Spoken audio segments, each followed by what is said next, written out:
All right. One, two, three. What is up, fight fans? I am Jason Burgos for Sherdog.com, here to co host a new edition of Back Talk. With me this week is a well traveled international star of the professional wrestling industry. He's a former GFW Global Champion, former TNA World Heavyweight and two time Tag Team Champion, former IWGP Tag Champion, broadcaster, author, and of course a father and a husband. That man I speak of is current NWA heavyweight champion Nick Aldis. Nick, thank you so much for joining me to co-pilot this podcast tonight.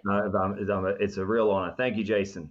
Now, I have a ton of questions. I have my set of questions that will have the Sherdog forum questions. So I'll jump into mine because I have so many that I really won't be able to get all of them answered tonight with Yeah. you. So I'm just going to try to pare them down a bit to the most interesting ones right now. Now, the first being the pandemic's effects on NWA. At the start of the year, NWA really had a lot of really good things going for it, including the Power Show that got all kinds of positive buzz.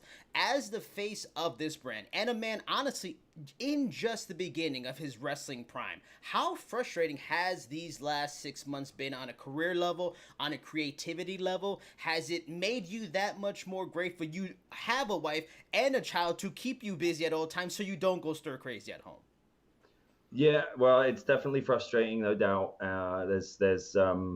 Yeah, you're right. We had a ton of momentum. We had a big pay-per-view on the horizon that was already doing really well at the box office and was on course to sort of be our best performance financially. So that was a kick in the balls, and then of course it just none of us knew at the time how long this thing was going to take to and how it was going to set in or anything like that, so we were quite cautious, and then as it started to really become apparent that it was here to stay, it derailed us. We're in a different position to a lot of folks. We're a startup company. We didn't have a TV rights fee. We're not getting money to provide content. We were producing content purely to serve like pay-per-views and merchandise and selling tickets to live events. So very much like an old school territory in that respect. Like we were kind of we the TV was a sort of investment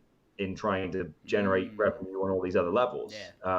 Which is it's kind of how they all start in a way.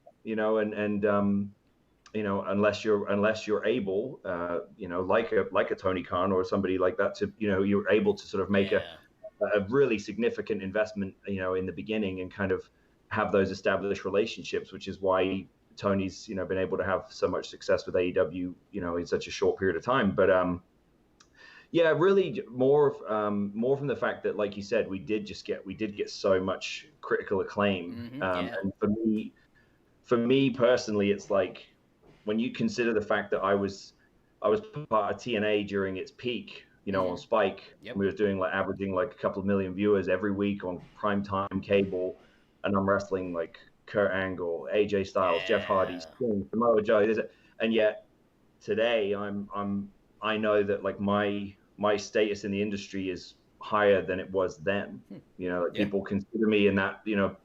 Now when people, there's a different sort of level of reverence and respect that people have on my name. So it is frustrating because it's kind of like, it was cool to think that I was and am, making my own way, like doing, I'm kind of doing things, and a lot of that came from being inspired by guys like the Bucks and Cody and Kenny and Marty and all these different guys who had also said, there are more than, there's more than one way to skin a cat, and you can kind of you can make your name and make money and have a successful career on your own terms, as long as you're willing to sort of take the risk and take full ownership of it. So it sucks, like, but I will say the one thing I got from it is that I've definitely sort of evolved a lot of my skill sets that were sort of lying dormant in the back of my mind, like producing and directing and editing, and stuff like that.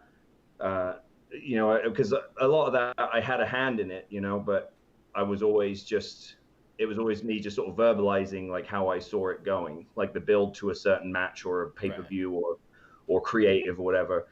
And now it's like I I got to a point where I went, well, instead of me just verbalizing to someone else how I want it to look like, get off your ass and teach yourself how to do it, and do it. So that's really what I've been focusing on. And so it's rewarding in that respect. But yeah, now I'm ready to sort of get back in and deliver, because like you said, I'm in my prime, and I've sort of committed to the NWA. I sort of stuck my flag in the ground, and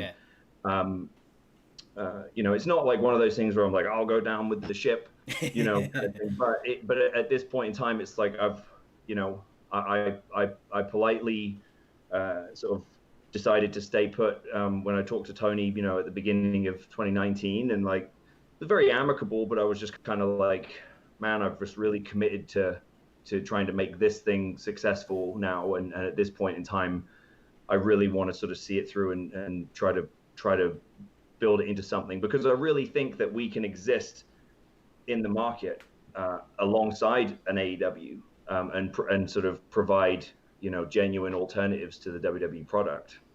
You've been in this business a long time. You have probably seen companies come and go. Now, this brand of NWA has endured for decades, but the world hasn't seen something like this pandemic in even longer than that. Is there part of you that does have worries you will have to ponder a new home in your wrestling career? Are you on furlough with the company just to maybe save them money during this time until they get back on feet? Or have you kind of gained confidence in recent months? The company has found creative ways to earn revenue without events and that kind of stuff. And the light at the end of the tunnel to doing events, getting back on the feet, getting going again is pretty close.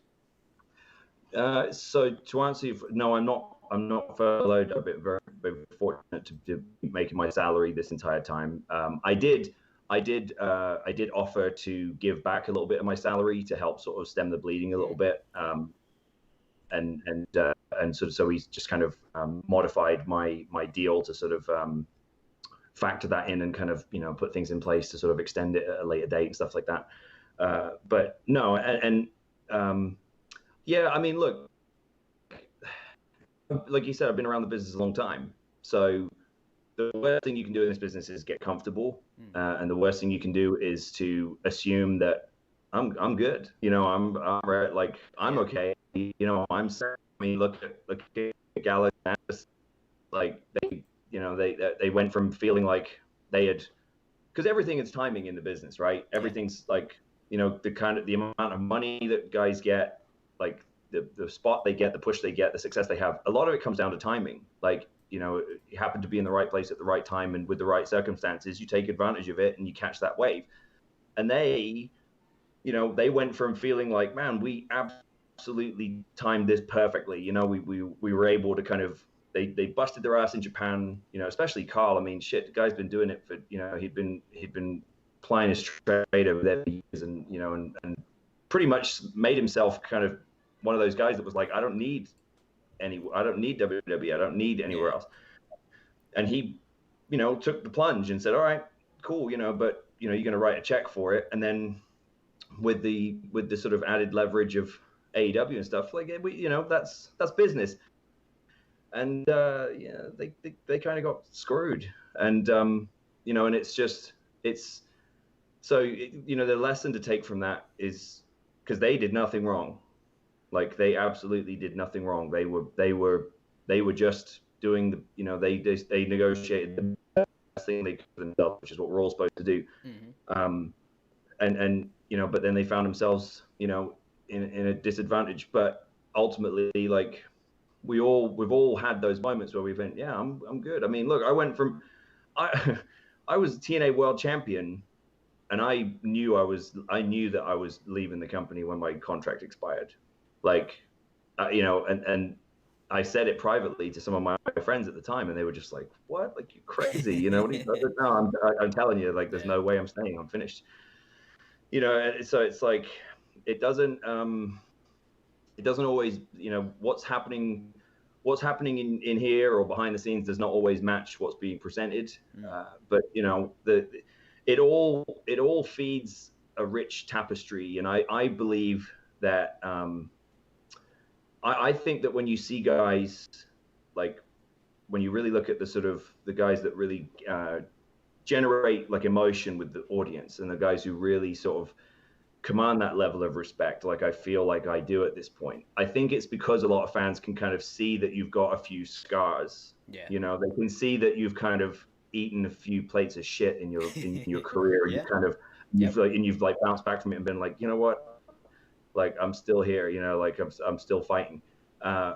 And like there sometimes when you see the guys who just have this kind of plain sailing, like a Bill Goldberg or an Ultimate Warrior, or you know, who just kind of come in and they just go like bang bang whoa, and they just take off and they like mega.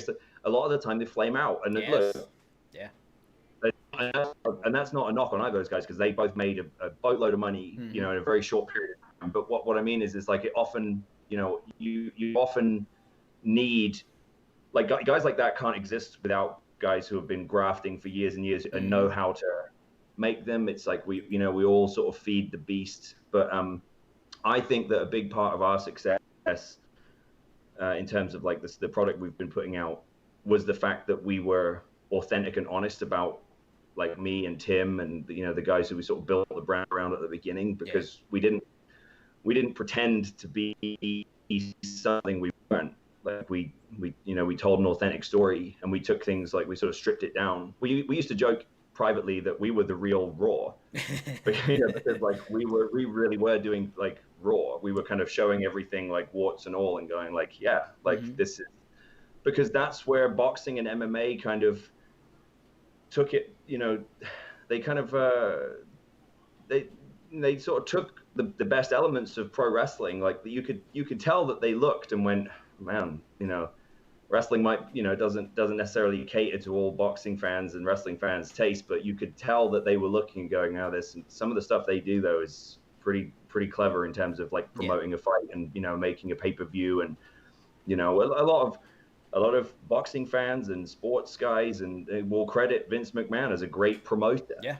They say he is an excellent promoter. You know, I just I think Dana White is the, you know, will be considered in that same vein historically, you know, but you know, when it's all said and done, I think people will look at Dana White in the same way and be like, that guy was a maverick, you know, like he took something and now, you know, honed in on a vision and just went all out and just, you know, when everybody else said, nah, no way, like that'll never happen, he went, watch this. Like even with Fight Island, remember, like everyone, like I remember when they were first talking about Fight, and everyone, oh my god, like crazy Dana White, or like here's Nutty Dana again, like saying he's gonna do a Fight Island, and now everyone, and then you know those same people 6 months later are tweeting like, oh well done, you great work with Fight Island, total innovation, like well done Dana, you know, it's like shut up. Well, you're like, I literally saw the same people who had been like making like snide remarks about it, who were that like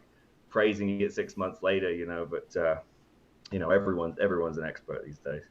Now, NWA and AEW have had like a good relationship even before AEW was an actual thing. A former champion in Ricky Starks, Eddie Kingston are there now, and the current NWA Women's Champion Thunder Rosa will be competing at All Out on Saturday for the AEW Women's title.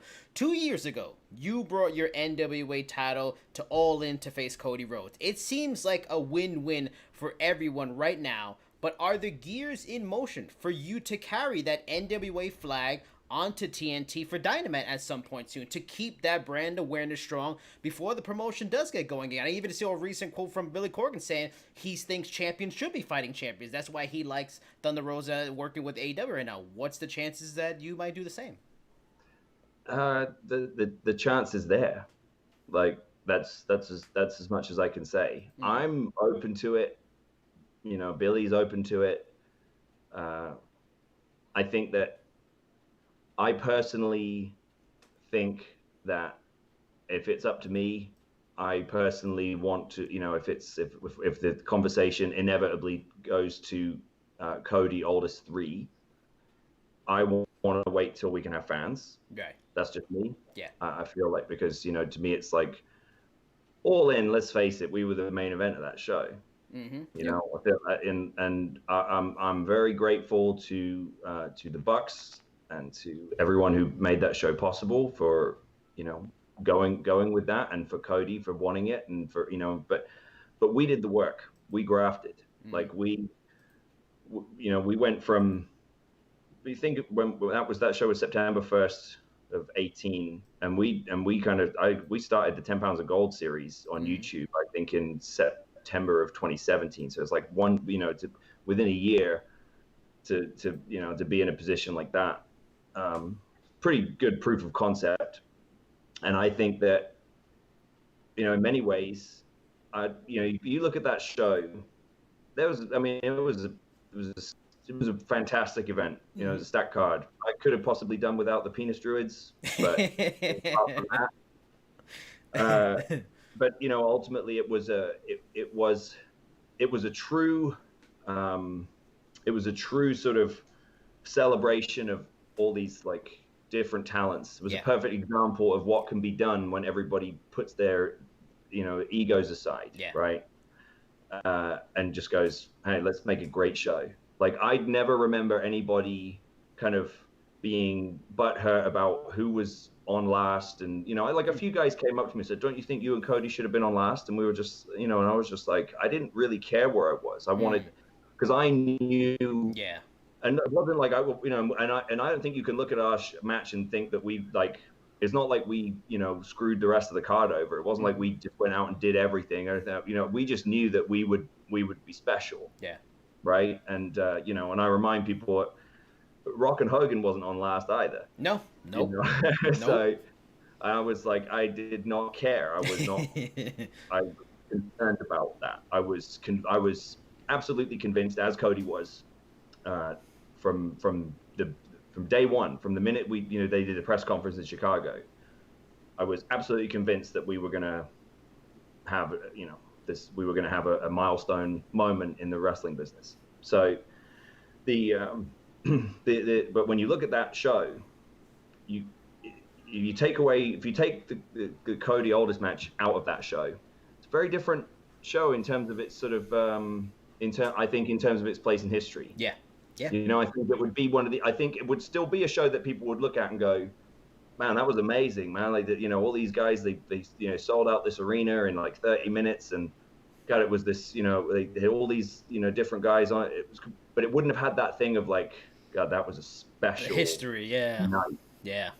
Because that was the match that everybody went, this wasn't just a match that like felt big. It felt bigger than anything else happening. My intention always, as a world champion, my intention with the NWA from the beginning, whether I'm wrestling in, Butthole, West Virginia, in front of 100 people, nothing against West Virginia, just as an example, but like, or whether I'm wrestling in, in Chicago in front of, 11,000 or whatever, my goal is to make it feel like this is the most important thing happening in pro wrestling right now. Eyes and ears of the world are watching this. And you have to believe in that, kind of double down on it, wholeheartedly. You can't let a sliver of doubt or pretense come into it. I'm not pretending to be something at any point, and that's my philosophy. And I think that just the fact that it's 2 years on and people are still talking about it like it's very much a sort of part of the lexicon of the modern era in wrestling. I'm very confident that we can make something happen. There's a lot of chatter about me and Moxley, me and Jericho, me and Omega. They're all there. They're all there to be done. I'd like to see. I genuinely think that when you look at their product, and then you look at our product, we're so distinctly different. But in a really good way, like in a very symbiotic sort of way. Like I think that there could be, I would like to see a situation where, we could take advantage of some of their infrastructure, like we did with Ring of Honor, and take advantage of some of their, ability to, to utilize the Turner networks and the, Turner organization. Yeah. Because I think fans, and I think a huge portion of fans who have fallen off, in the last couple of decades, would be, I think it's a milestone moment in the industry to be able to say the NWA returns to, Turner Broadcast. Yes, very true. I think that there's I definitely think there's ways to make that happen, but that is just me talking. That is there's no discussion of that. No, but if that was me, that's what I would be pushing for. So if there is ever a discussion, and if one of the power brokers, not to say that I'm not one, but one of the decision makers, I'm not a decision maker. Yeah. I might be a power broker, but I'm not a decision maker. But if one of the decision makers was to say to me, what do you think? What would you do? That's what I tell them. Now, going away from wrestling, and we'll get to MMA in a second, but talk to me about this new role you have with Fight TV as this special correspondent. You see so many times like the title of brand ambassador thrown around, but it doesn't seem like that's what this is, or maybe I'm wrong. Explain to me like how this role came about and what do what are your new duties with this correspondent role entail? Yeah, special correspondent. I thought was a little stuffy. I thought it was a little bit. It was like overly formal, but I ribbed Mike Weber about that. I've known Mike Weber for years. We worked together at TNA, and we've always got on great. And it was just one of those things where he knows that I've had one eye on broadcasting for a long time. I've dabbled in it here and there. Yeah. With obviously with doing some commentary for Ring of Honor, and also I hosted like the UK Strongest Man a few years ago on British television. So I've always had one eye on broadcasting, and I love boxing. I love MMA. I love what I really love about it is the television presentation of it. Yeah. I love it as I think that I still believe that combat is really. It's when you go back through the history of television. I'm a bit of a nerd when it comes to this stuff, but combat in general, boxing, wrestling, is such an important part of the historical evolution of television. And there's just something about combat in general, in any form or facet, be it legitimate or entertainment, that speaks to an audience on a different level to any other type of sport.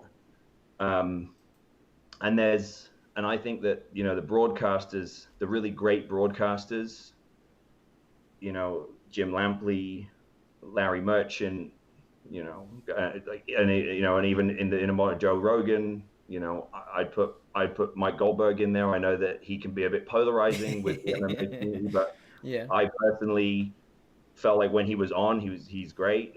And there's more, but I think they play such a vital role in sort of, because it is storytelling, and I put JR in that. Yes. In yes. that role. I think if JR had decided that he was going to be a commentator for boxing, like he could have been on HBO or Showtime or Mauro Ranallo, a fantastic combat announcer. Just and I think they play such an important role in sort of taking something which is very violent and primal and making it feel like a special event, like formalizing it a little bit, which I think is an important thing to do, is adding some class. And I'll be honest with you, I've been a big MMA fan for many, many years, and obviously I kind of came into it right around the sort of, just as it was really starting to take off, around the sort of Chuck Liddell, Tito Ortiz, Randy Couture kind of era. Yeah. George St. Pierre was like, I thought he was, I was such a huge fan of GSP. And when the personalities were really starting to emerge, and UFC were really starting to get there, we're really starting to hone in on that perfect balance of a professional sports kind of presentation, but adding a little bit of that drama and a little bit of that pro wrestling kind of flair. But there's something about championship boxing that's always just got me, to me, when it's done right. And I think HBO they're the sort of filet mignon of that. Now that they don't do it no more, though, unfortunately. Honest to God, it breaks my heart to this day, because just the way that they presented the sport to me was just it was art. And we tried to borrow from them and emulate them. It's not easy to do, but they're a huge inspiration to me in the way that we present, we try to present wrestling, because ultimately it's trying to get people convinced, to part with their money to see one ultimate confrontation. So anyway, it's a long-winded way of getting to this answer, but Mike basically presented to me and said, "Look, how would you broadcasting for us?" And basically, obviously at the moment in the COVID era, a lot of it's going to be virtual like this, and it's just kind of covering different events, talking to guys, getting some insight from them ahead of a big event to help basically sell a pay-per-view, because he knows that I have a passion for that particular, that particular activity, the idea of what questions to ask and how to sort of get into the mind of somebody ahead of trying to sell an event, like to enough to convince someone to go, okay, I'm going to buy that to watch it. Because it's one thing to get someone to watch something, but it's another thing to get them to say, okay, I'm going to pay to see it. And he knows that I have a passion for boxing. I think he saw that there was a nice potential there for me to maybe pull some audience from pro wrestling, to especially, again, because the chances are, if you're a fan of the NWA, you may be more inclined to be interested in boxing or MMA because of the way that we present our product, and, and the way that we articulate it. So yeah, and I was excited about the idea of being able to kind of spread my wings a little bit. And like, I talked to Carlos Molina last week ahead of, he's got a pay-per-view coming up on Mexican Independence Day weekend. So it was cool to talk to him. I will cover some wrestling for Fight, but only when it kind of makes sense and doesn't feel weird, like a potential sort of conflict of interest. Right. So like I talked to Go Shiozaki ahead of ahead of the Noah N1 Victory League, it's coming up. So it's just cool, man, because I want to get into broadcasting, and this is a good way for me to ease into it, sort of find myself a little bit in a sort of low pressure situation, and to take advantage of my passion for boxing and MMA and maybe even other sports, who knows. Now, and there's a ton of like crossover between mixed martial arts and pro wrestling in terms of wrestlers going to MMA now. A lot of MMA fighters did wrestling, like Sakuraba and stuff like that in the past. But a lot of them do like training on the side. It's just another part of their various stuff to keep themselves in really good shape. Have you ever done any kind of like martial arts, be it boxing, kickboxing, jiu-jitsu, any kind of martial arts training, just as another part of your keeping in shape and being on point for your pro wrestling career? A little bit of boxing, yeah, but I mean, purely for the fitness side of it. I mean, it's just, you can't even describe like how, I mean, just the how much it gasses you out. Yeah. When I go back to England, there's a gym in my hometown, and the guy who runs it was a former PT in the army and also a boxer.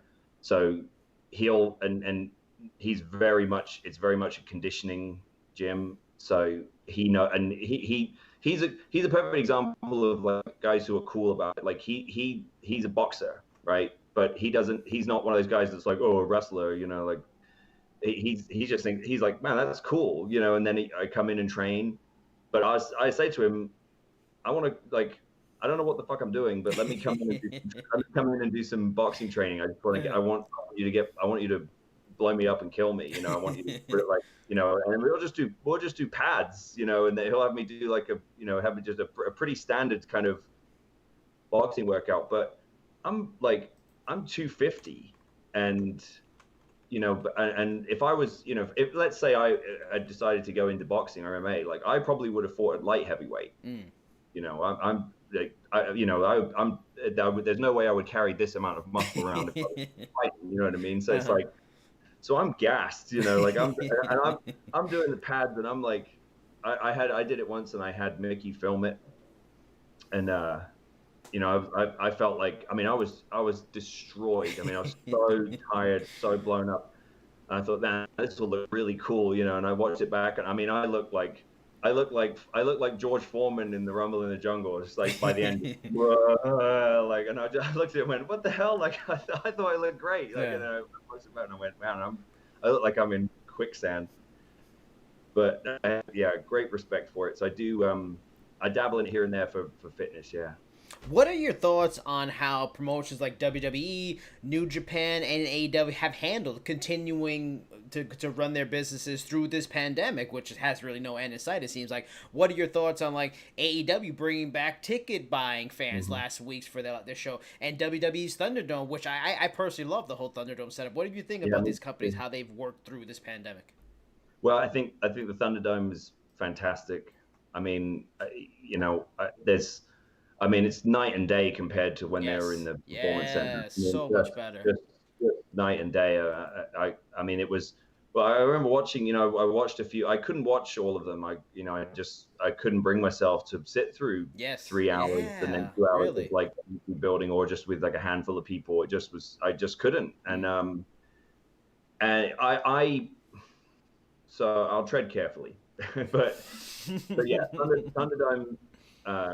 Oh God, 100 times better, and doesn't surprise me with their history and their obviously their amount of their resources that they were able to innovate something like that. But I will say this: prior to that, I was watching. So, I would watch a few times, and the one thing I was kind of frustrated about, but obviously didn't say anything because look, I don't want to give away our stuff too much, but I couldn't understand why in this COVID era, why they were still sending guys out to the ring with a microphone to cut promos like that. Like me, it felt like a perfect opportunity to do like stickman promos like we do on Power. Like that, to me, that's a promo. Interviews. That's what the old school guys don't even call them promos. They call them interviews. Yeah. And there's a difference. And like, it's a skill. When we assembled our roster for that show, or our cast, for lack of a better term, that was the major skill set that we looked at. Like, can they handle podium interviews? Can they handle like that pressure to be able to go out and not just like do like a wrestling promo, but to be able to really cut an interview that is entertaining and engaging, because that's a huge part of our show. It's not just like, oh, okay, well, it's wrestling, so I guess we have to do promos before we go in the ring and do all our spots. It was like, no, the interviews, like we wanted the interviews to be appointment television, because it was just like, I would see all this sentiment from, I was like, oh, there's too much talking. No, there's too much bad talking. There's a difference. Like, and that was the one thing I would say when I was watching it. A lot of the early stuff, because I mean, look, you've got a giant roster, you've got all this stuff going on, you've got all these commitments, and you've got a week or two to figure out, okay, how do we do this? Like, it's easier said that. It's easy to armchair quarterback that and say, oh, they should have done this, they should have done that. But I would say I thought that it was a perfect opportunity to let some of their better promo guys loose in an environment that would have been more engaging, like down the lens, like cut, old school promos. Like, what's the worst that can happen? The ratings drop. You know what I mean? Like, their ratings already dropped, right? Because people, because you presented the same show, so the same show without an audience. And guys, I saw guys doing like high spots and like geeing up the crowd. Like, there's no one there, guys.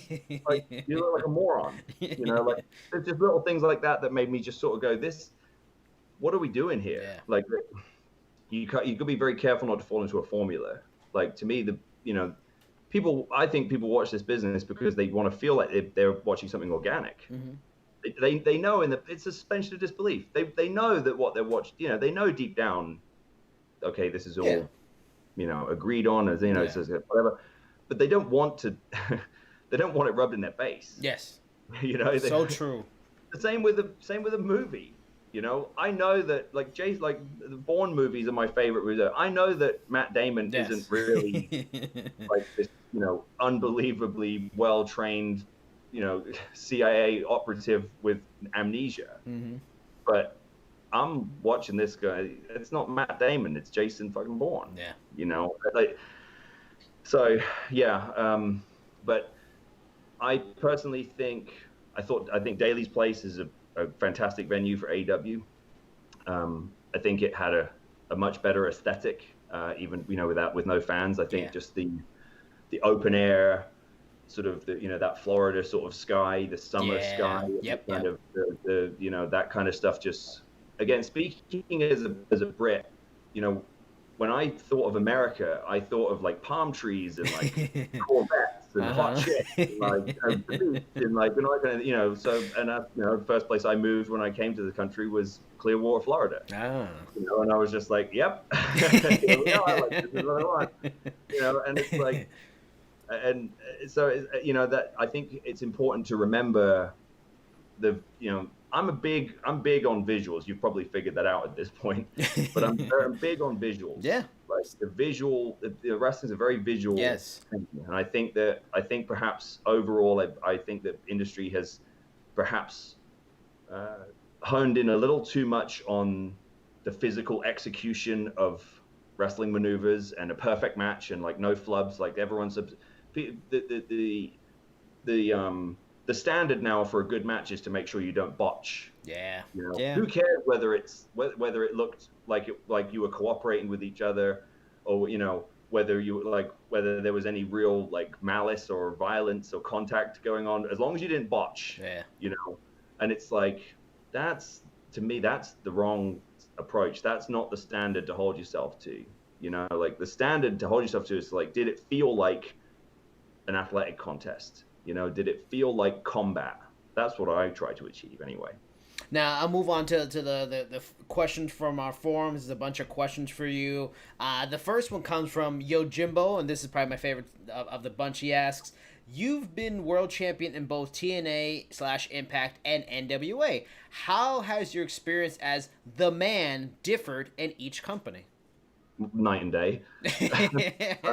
I won the world title in TNA, and in my mind I thought, okay, this is my chance to kind of lead this company. You know what I mean? I'd been there for at that point 4 or 5 years, I guess, 5 years.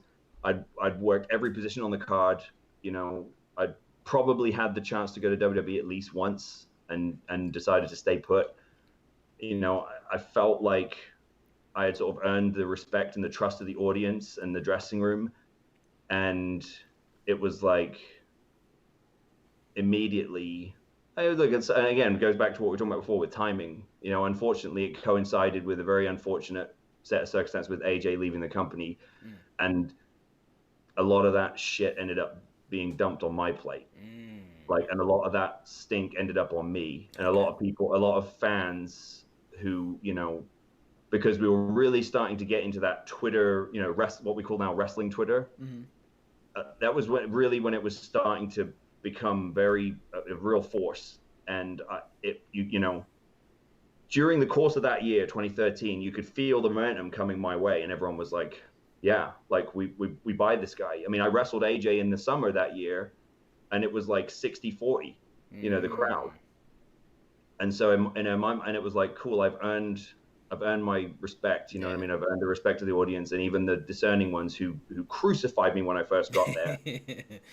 I beat Sting clean in the middle. Sting's like, I'm putting you over clean in the middle with your finish. You've earned it. Like, you're the guy. It was like everything was there. And then, because they couldn't come to terms with AJ and AJ left, it was just like, I felt like a bit of a patsy. And I'm not the only one who said that. There were a lot of guys, behind the scenes, not just wrestlers, but even, office guys who would privately say, I feel really bad for you in this because you've become a patsy, and whereas with this, it's like,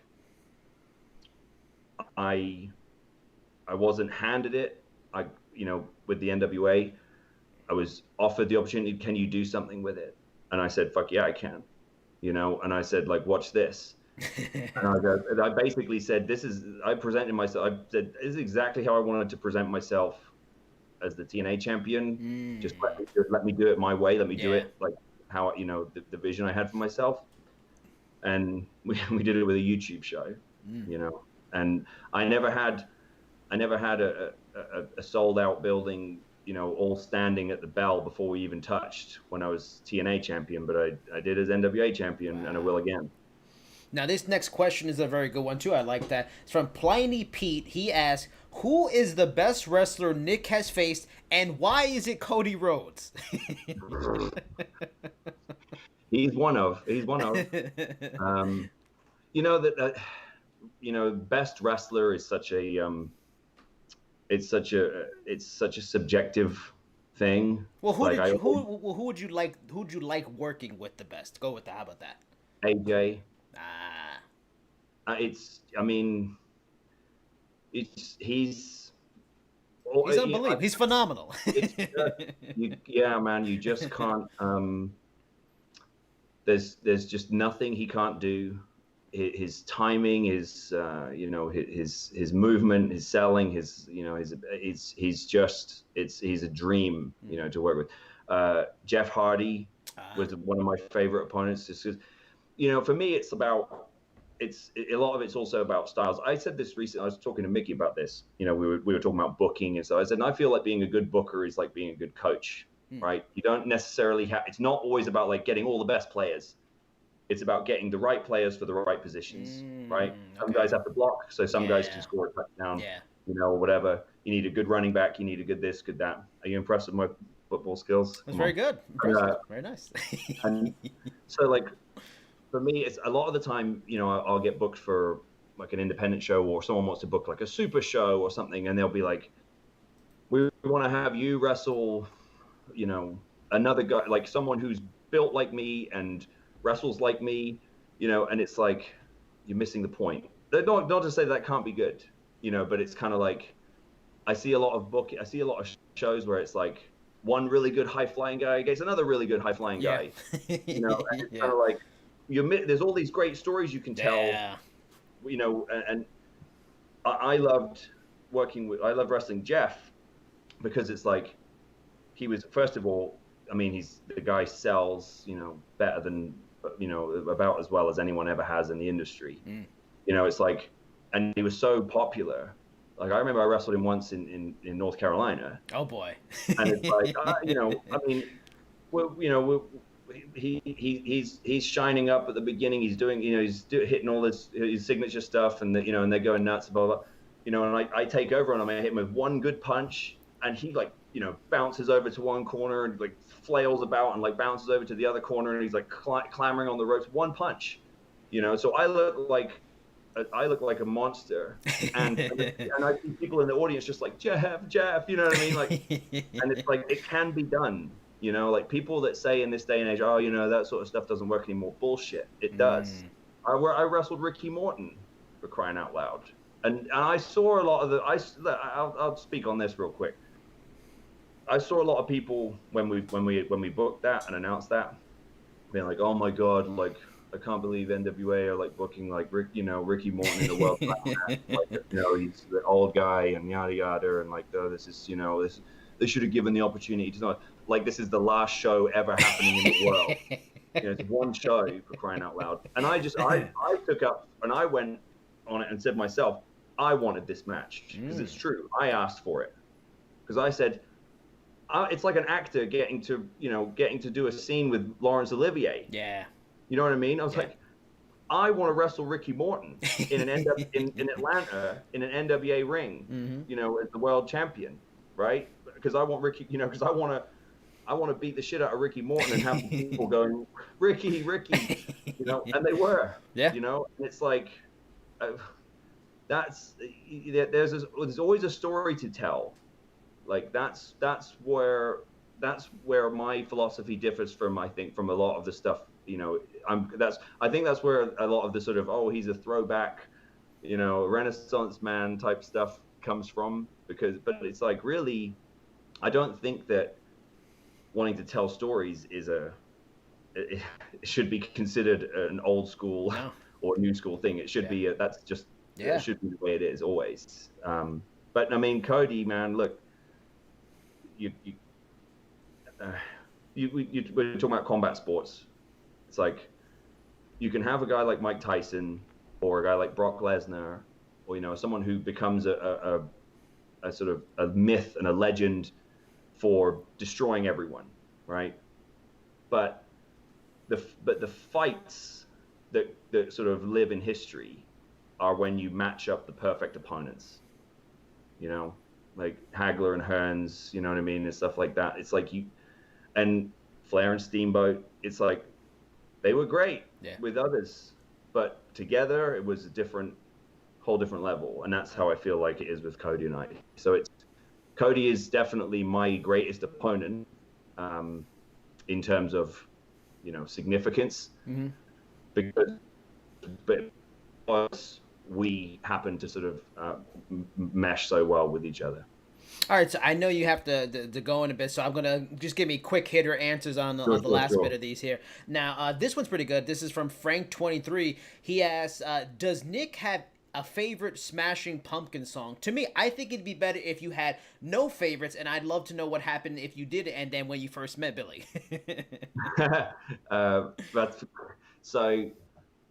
I mean, I love Disarm. Everybody loves Disarm. I thought it was so fucking awesome when Billy let us use it for the build for All In with me and Cody. But probably my favorite is probably Tonight. Okay. Something about that one just like gets me. It's like it's just the sort of the feeling of it. Very funny, quick story. So first, when Billy came into TNA like about a week or two before I left. Yeah, I saw that interview. So it was like. So it was this kind of weird meeting because it was kind of like he already knew I was leaving. So it was one of those things where it was like, I know that you're in the middle of this angle, you're leaving us, but hey, good to meet. Yeah. Anyway, Mickey was there because she was doing the angle with me because we finished. My last angle was the angle with James, which had been with the infamous train angle where he pushed her in front of a train, and instead of pressing charges for murder, I decided to have a wrestling match. Totally normal. Normal. It's wrestling, but so Mickey's there, and Mickey and Billy have known each other for years, so like they have a big hug and like, hey. Anyway, I go to Billy and I go to shake his hand. Like, it's good to meet you, and Billy's like, oh, we actually met before. I went, oh. But so turns out that I had met him with JB, Jeremy Borash, and I had just been completely trashed. I was so wasted. So like I just completely forgotten. Oh man! Forgotten that I met like Billy Corgan from Smashing Pumpkins, like a giant star. I completely slipped my mind, and as soon as he said it, I went, "Oh shit, I remember now." Like it was this very, very brief thing, but I'm like, and he was just like, "Oh, we've actually met before," and I went, "Oh." All right, this one is from the same person again. They had two, Frank23. He also asked, what was Nick's favorite and least favorite matches in TNA and why? Favorite match was with AJ at in the finals of the Bound for Glory series in St. Louis. It was on an episode of Impact. Least favorite, probably. It was definitely one of the matches I had when I was in all the Gladiator stuff. Brutus Magnus. I call it Brutal Magnus with the helmet and the skirt and all that. But I wrestled EY on a pay-per-view. I think it was like my first. I think it was my first or second. And I was just, I just wasn't ready. I was so green. Because I knew I was shitting the bed. So like that made it even worse. And at that time, the TNA audience were brutal. I mean, they were like the like ECW fan. I mean, they would tear you apart, chew you up, and spit you out. And like, I remember. I mean, if you're having a bad match with EY, then you ain't ready. And I was just like, I was shitting the bed. And then like the people were just like, this match sucks, like fire Russo, and all, and I just remember thinking to myself like, oh my god, like I'm everything, like it's like a nightmare like come to life. And I just I was like 22, just like no idea how to handle the pressure yet or anything like that. And I just remember just wanting to get through it and just wanting to just be anywhere except there. Let me give you like 2 MMA ones to end it. Act 720 asks, Brock Lesnar's WWE deal has expired. Could the UFC fast track John Jones, a dance partner, while Stipe and Ngannou have their rematch? Dana White has even said he'd be open to the idea of his return. John Jones has wanted that fight in the past. What would you think of a Brock Lesnar John Jones fight at this juncture with Brock being out for so long, his age, and John wanting to go to heavyweight now? That's the one everyone's talking about, but I mean, shit, there's a lot of moving parts, but there's also a big giant pile of money. Yes. And yes. The thing with Brock Lesnar is, like, nobody knows what he's been doing for the last few months. Like, for all we know, he's been training his ass off. And I dare say that's probably been happening. Yeah. Because just because it's the first that we're hearing about it, it doesn't mean that it's like new information. It doesn't mean it's a new situation. It's just new information for us. You know, Brock Lesnar is a very private guy. So my guess is that if that's where he's going, if that's what's happening, and they want to make that big fight, you know, then he's probably been preparing for it for quite some time. And I dare say that John Jones is the same. I kind of like the idea of Brock fighting Stipe. I kind of think that's an interesting matchup. Yeah. Like, and I think that I kind of feel bad for Stipe. I feel like he's a great guy. He's a great character. He's got like a ton of personality. Yeah. Like, yeah. He's got a lot going for him, man. Like the whole like firefighter thing. And I just like, this guy's a great like babyface character. Maybe he's too white bread.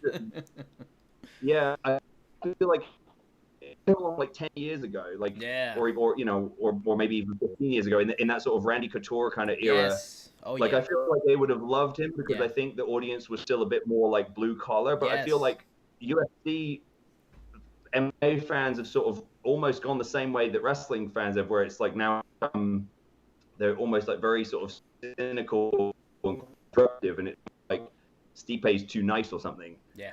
You know, and they're kind of like, and he's not controversial enough. I don't know, but I feel like Stipe gets enough love. I'm a big fan.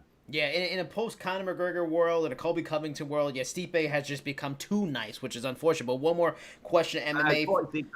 Colby Covington, like, he don't do it for me.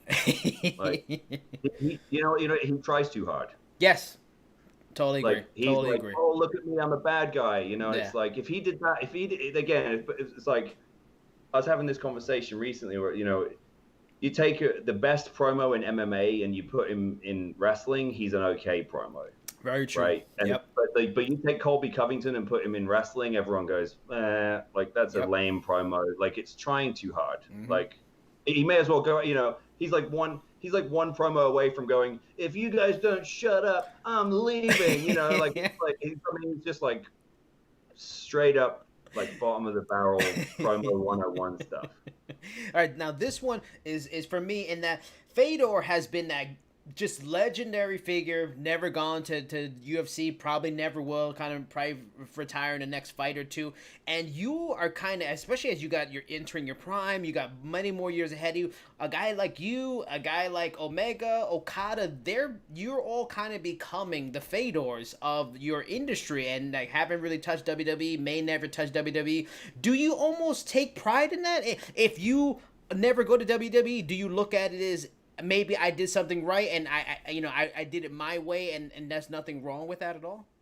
Kinda, yeah. Like I like that comparison because it's like there's a sort of mythology to Fedor, you know what I mean? There's this kind of like, oh man, you know, like he sort of has his own sort of unique kind of aura about him because of that. And you know, Sting had that until he went. I feel like Sting was like very that, true. Like dude, he made it and he was a star and he did it on his own terms. There's a lot to be said for that. I am definitely proud of that, and I definitely want to make that part of my legacy for sure. All right, so that's pretty much it. Before we get out here, is there anything you want to promote in terms of NWA? Like just let them know. Prime Time Live, Jason. Prime Time Live. It debuts on September the 15th on Fight. And fans of the NWA, the 10 Pounds of Gold series is returning. It's coming up soon. Nice. We're releasing a new episode covering Mike Bennett's road to redemption, and as he challenges me for the world championship on September the 15th. And let them know the social if they aren't following. They're one of the 100,000 that aren't following you already. So my socials on Twitter at Real Nick Aldis, look for the blue check, and on Instagram at Nick Aldis, same thing, verified. And then NWA is very simple, at NWA across them all. YouTube.com/NWA. Check out the 10 Pounds of Gold series. Check out NWA Power. It's all there. It's all free. It's all good. I am Jason Burgos. He is NWA World Champion Nick Aldis. Until next time, everybody.